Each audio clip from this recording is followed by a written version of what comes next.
How are you and how's your part of the world? It's still almost the last 30 minutes of morning where I am in Johannesburg in South Africa. And I'm excited to bring you my second LinkedIn Live. A few months ago, I posted something about office politics and how office politics seems to be stopping a lot of high potentials. And through that post, there was quite some demand to have a conversation. And since I got approved for LinkedIn Live, I thought, you know what, this would be a beautiful opportunity. And so just this week, I was chatting to one of my longtime colleagues and close associates.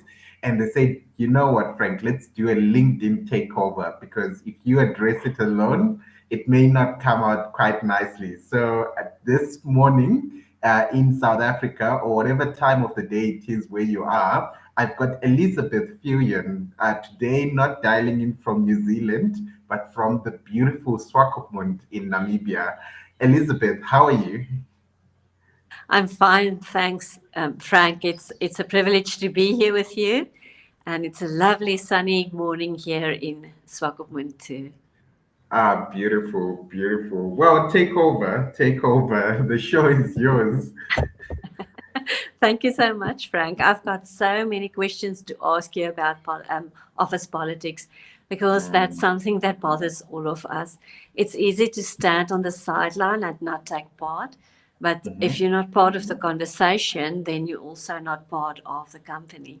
So let me ask you a few questions. Okay. Can can I avoid office politics? My answer is going to be no. And I'm going to use a metaphor to support my answer. You see, we just don't know how to play nicely with other kids. That is the challenge. Many a time, I notice that people think that their skills or what they know will be enough to take them through a productive work environment. But it's not enough just to know what you're doing and to have skills. You need to know how to relate with other people because when we work in teams. And so, because we don't know how to play nicely with other kids, we've got people who like the limelight, who like to be seen, who are attention seekers. We've got people who do not like to share. We've got people who like unhealthy competition. We've got many other people that like to abuse their authority and many other things. All these things add up to make conflict inevitable because we are people, and where people are, we will have differences in opinion, and that's just the nature of life. And so when you put all that together, you cannot avoid politics at all in your organization. It's something that you're going to be part of. You just have to choose what kind of politics you engage in, and that's probably the only thing you do, and how to best navigate that politics. So, one of the problems that I often see is I want to be friendly with everyone. But the moment I'm friendly to this group, then this group will think that I'm aligning with them. So, how can I still be friendly to everyone, but avoid aligning myself too closely to one group or another group? Yeah, I think you know what. I'm a big fan of natural relationships, and the truth of the matter is, in an environment, there are people who you're going to closely align to, and some who will probably not always be, a piece, people who you enjoy spending your time around. So it's natural to have friends, and I think it's important to have those friends and maintain those friends. And sometimes you're going to spend more time with them. But in the work environment, it's also important to dedicate time to getting to know other people. Avoid forming, becoming what we call as millennials a groupie, or having a gossip group that you're part of.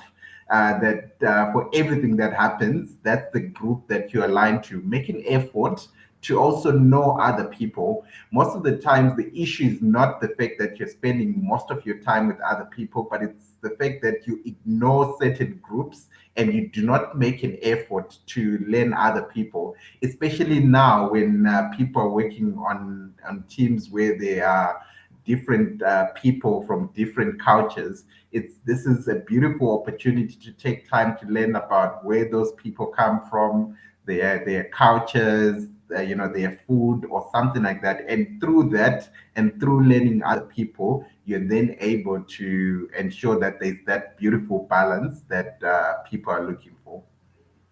Yeah. So it's inevitable that conflict will arise. How Mhm. do I choose which political battles to be involved in and which ones to avoid?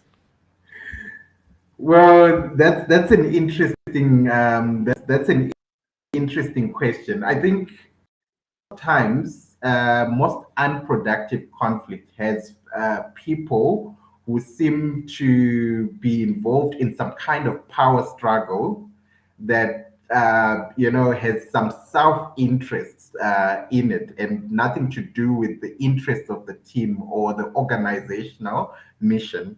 And I think the first thing you want to check out whenever you before you engage in conflict is what's really happening in this whole political situation. So if you notice that, okay, it seems that someone wants, it's a battle for power just so that they're able to influence people, and it has nothing to do with the mission or whatever it is that you're supposed to do, then that's the first flag that you want to kind of consider. Then the second aspect that you want to look at is most of the times how you get to also know which politics to come into and not. And it will also answer something about the first thing I've just said is most of the conflict politics and conflict, because politics emanates from a difference in opinion, which is conflict or a difference in view or unhealthy competition, is you want to look at whether that politics really affects your work. There's certain politics between two people trying to show each other who's boss and all that, but it does not necessarily affect your ability to actually execute on work. It's important in that situation not to choose sides or not to just voluntarily involve yourself in that. The best conflict or the best politics to involve yourself in, well, there's never a better politics, but you should involve yourself in politics in a situation where people or whatever that politics is affecting your ability to deliver, because it's important that you've got all the support that you need to deliver. And if that's affecting your minimum viable participation in your work environment, then you know that, okay, I need to be part of this situation and address it. Yeah. And if you really want to make a difference, then you need to talk to the right people Right. to make a difference in an organization. So, how do I discern who are the real influencers in a large organization? I always say that the real influencers are the people who are listening to. And this is what I mean. There are certain people, or what we call the 20th century bosses, that are still, by the way, available in the 21st century. They're still living in the 20th century world, that will use their authority to communicate or impose an idea. And pretty much people listen because these people have got the authority to fire you or give you a written warning. So their survival is at stake. So they just listen to you, sometimes out of fear, but sometimes out of their own convenience because they want to protect themselves from losing their livelihood. But then there are those people in the office, and I know in one of the environments I've done work in, there was a lady called Mama Lee, and Mama Lee was the lady in the kitchen, very mature lady. We had seen her days, never really went to school or anything like that. But when she spoke, it appeared people listened. And even though she may not have understood the depth of whatever politics that was happening, many people sought advice from her. And so it's when Mama Lee would maybe suggest that, you know what, maybe you need to calm down and address it this way with that person and this, you'd see that people would listen to that kind of person. And so for me, the real influencers in the environment are the people who are being listened to and being followed. And it's not always a Mama Lee type of a situation. Sometimes you've got rogues who seem to have a way of convincing the group to listen to them and to follow whatever wrong behavior they are doing. Those are the real influencers that you have in the organization, whether they're positive or negative. So the real influencer is the person that's listened to, not necessarily the person that has the authority in the organization. Yes, often in a meeting, you would see that there are the talkers and then there Mhm, are the influencers, and they don't necessarily say much. But the whole mhm. conversation can change direction because of one sentence from that person. Right, absolutely. So, what do you think when you realize there are team members that you realize are intentionally withholding important information and that interferes with either your work or the team's work? Mhm. How do you work with those people? How do you get them to share the information that you need? Okay, that's actually a very good example, a practical example of one of the politics that you actually need to involve yourself in. Because if someone is withholding important information, it means that your capacity to do work or to deliver quality work is at stake. And so if you keep quiet and you try and be passive to that kind of political situation, then it's not going to really help. But I think the first thing is really to do your homework. Find out why is it that this person is withholding information, and you want to be as objective as possible. Find out is the I know initially there's an instinct to say they want to sabotage me or anything like that, but look for some objective reasons why that person may be withholding information. If there's someone else who notices the very same thing, that you're not getting information, find out from them why they think this person may be withholding information. And maybe sometimes you learn that, sometimes there are bullies that will just want to, or people who are involved in unhealthy competition that just want to get ahead at the expense of others. That might explain the situation. But once you do your homework and find out why it could be, then you can then approach that person, whether you've got an answer or not. If you don't have an answer, you want to inquire with that person to say, I've noticed, and this time you're coming in with the facts. I've noticed that you're not providing me with these numbers on time, or whenever I have to do some work, I don't seem to receive, the information or some of the information that's necessary to do the work. Is there any reason why that is happening? You want to come in with an inquiry tone and not an accusatory tone. Because once you start accusing someone, the whole situation moves away from the inquiry, which is about why that person is withholding information, to the attack that you've just brought forward. So that's some additional conflict to an already explosive situation.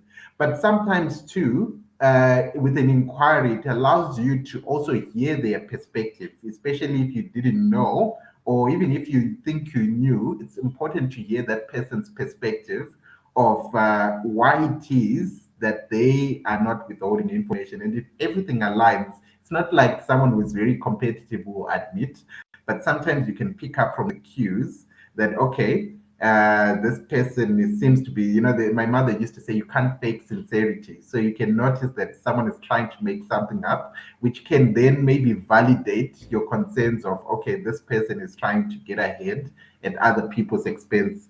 But when you inquire, you're able to almost get more information about why it is that that is happening. And another thing during the phase of doing your homework, which is the previous phase, which is also important, is that sometimes people withhold information from you because you're scary. We're in a world right now where psychological safety is quite a big thing. And so many people will withhold, like right now, many people are going through a lot of stress due to the challenges we've been going through the last 18 months. And so someone will be afraid to say, you know what, I'm not coping, because they're afraid that they will be next in line for retrenchment. They're afraid to say, I need help, or I don't know what I'm doing, because they fear that something might happen to them. And so in such instances, you also want to find out why it is that people may be withholding information from you. And it may be for some very genuine reasons or something like that. Because when you look at that, particularly if it's you who doesn't have an approachable demeanor, what will end up happening is that when you go into the conversation and start trying to find out or trying to figure out why that people are holding information,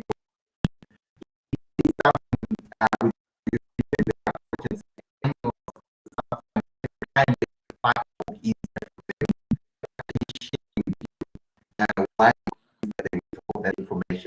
So this scenario to do your own and find out why could it be that people are withholding information from me, and why is it that people are treating me in that particular manner, and then go into the conversation and inquire. And once you inquire and you hear the point of view, then dissect all the facts and set aside where you are agreeing with the points of agreement and the points of difference.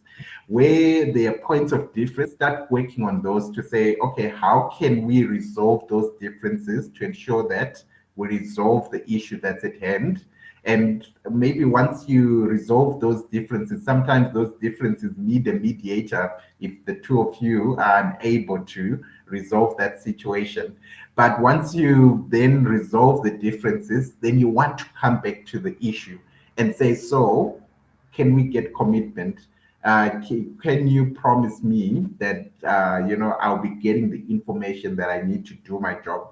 And when you approach those things directly, it makes it easier for you to resolve that situation and to productively resolve that political situation. Yeah, let's look at another practical example.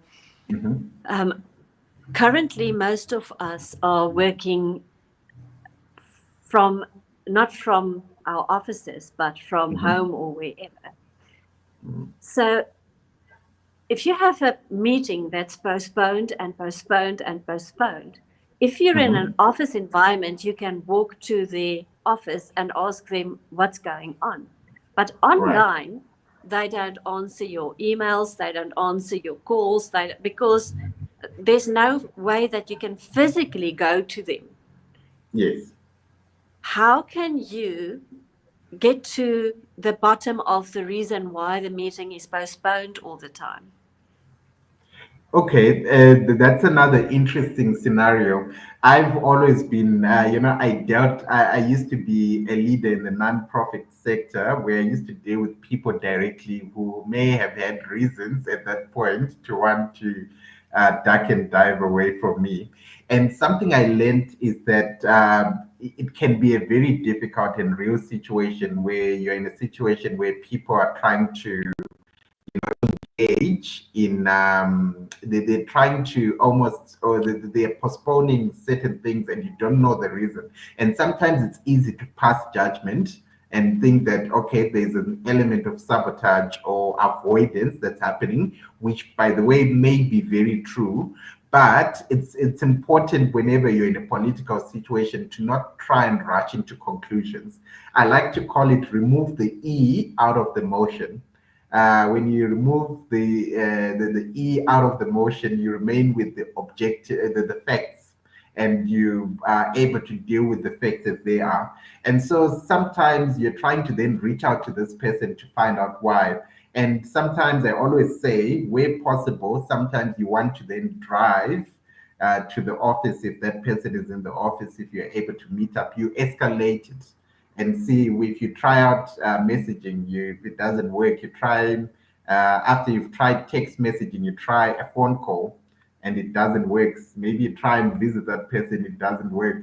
Another thing is maybe find out who that person is speaking to, or approach a person that meets that person or talks to that person on a daily basis, and almost try and ask them if they could, in a beautiful way, approach this person and find out if there's any reason why they're not connecting with you. And from there, you're then able to then tackle the situation of someone not reaching out to you. I think it's very important that we realize that the answer to many political situations or conflicts does not always lie between the two people affected. You can always ask for help from other people who have the respect of both yourself and the person concerned in terms of actually getting that resolved. Yes. Now, for the final question, you know you need to be seen to Mhm. be promoted. So, Right. how can you productively engage in office politics without ruffling too many feathers? Hmm. So the thing is, like I said before, it's not like we've got an option with politics. There is some politics you need to involve yourself in. And I think coming back to the post I made, I think it was now in June, where I spoke about that. I spoke about a lot of high potentials pretty much avoiding getting into conflict because they don't want to make enemies. Now, one of the things that you need to realize is that when you look at the concept of enemies, when someone engages you, in, especially in unhealth, in politics, in an environment, there's one of two things happening. Either you're already enemies by the way they are treating you, or your silence will cause that resentment. And what engaging in productive dialogue and politics will do for you is it can only build relations. There's no way that any productive engagement in politics will make anything worse than it already is. In fact, it will probably just highlight what things are, what you may be in denial of. So you can never avoid ruffling feathers or anything of that sort. And once you appreciate that conflict is part of our lives, it's important to then ensure that every time you deal with, you've got a situation where there's a political situation. The first thing is it's important to always understand that what needs to prevail, and the mission of the organization, the mission of the team needs to go above self-interest. And so whenever there's a situation like that, it's important to realize that you need to engage and again go into that phase of doing your homework and find out, why is this person doing this? Why are they treating me in the way that they are treating me? And when you're able to do that, you're able to then also approach that person and inquire and hear their point of view. And then the last part is you want to assertively deal with the situation. And most of the work that I do, I work with with assertive leaders or people who want to be assertive leaders. And the concept of being assertive means that you want to actually present your point without infringing on other people's issues. And so the two extremes when we talk of assertiveness is you could either be passive to what's happening, in other words, show a lack of interest. And when you do that, and which is what most high potentials are doing, what you're doing is not only are you self-sabotaging and allowing unruly or rogue people to prevail, but you're also disadvantaging the company because you are there and you've got so much to contribute to the mission of the organization, and there's so much that you can contribute that we'll miss out on if you didn't go through. That's the first side of things. And then on the other side, once there's aggression, it's important that you don't react negatively to the way you're being treated. Again, that emotional intelligence is required to know who you're dealing with, and know why they may be doing what they are doing, but presenting your case of whatever is happening that's unfair, and stating exactly, what the expectation is and what should be happening in a very fair manner. And I know it's difficult to have these frank or difficult conversations, but that's the only way. When you confront the real issue that's stopping things, that's how you actually quash down unproductive situations like the politics in an organization, and that's how things go. And I must emphasize that you don't have to go through it alone. You've got the mama leads in your organization that can help you. And usually in political situations, there are people around you that can help you do what you do. But in certain instances, you are embroiled in politics, a power struggle between two people who want certain power. And in such a situation where there's limited effect on your work, just focus on your work and do your job. Let your work do the talking, and hopefully, people will recognize and value you for what you do. But in some environments, it doesn't work like that. No one will notice, and it will keep being toxic. Thereby, you need to make a decision to start thinking about moving from that environment because it doesn't align with you. Which is why I say the first step actually to engaging in productive politics should actually be the organization you're part of. You need to be part of an organization where you've got a shared vision or a shared goal, a common goal with those people. And once you've got a shared vision, you want to also have shared values with those people. Because if you disagree on those fundamentals, that politics or that situation will never have a very good end, and it will always be a losing battle from there. So you want to ensure that you engage in such politics where you're able to actually make a difference and not self-sabotage, and address what the real issue is without putting in emotion, but being assertive enough to ensure that the other person gets the message to say, I see you're doing this. You give them a chance to respond, and you make clear what should be happening. And in some instances, like I said, where it's a toxic situation and you're stuck between two people, let your work do the talking, and let people recognize you and value you for your work. And if that doesn't work, then again, you need to start getting uncomfortable in that environment and start thinking about moving, because that's not the best environment for you. Oh, thank you so much, Frank. I think I've got about 30 more questions that I would love to ask you, but we need to be wary of the time, and it's now half an hour. It was so interesting to listen to you. At least 5 or 6 points that I will take with me next time I think about office politics, and I'll try to be more wise when I speak to people. Thank you.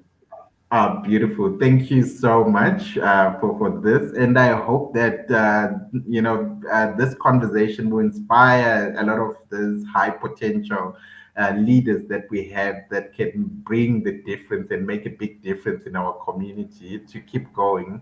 You don't have to go it alone. And through that, you're able to go far.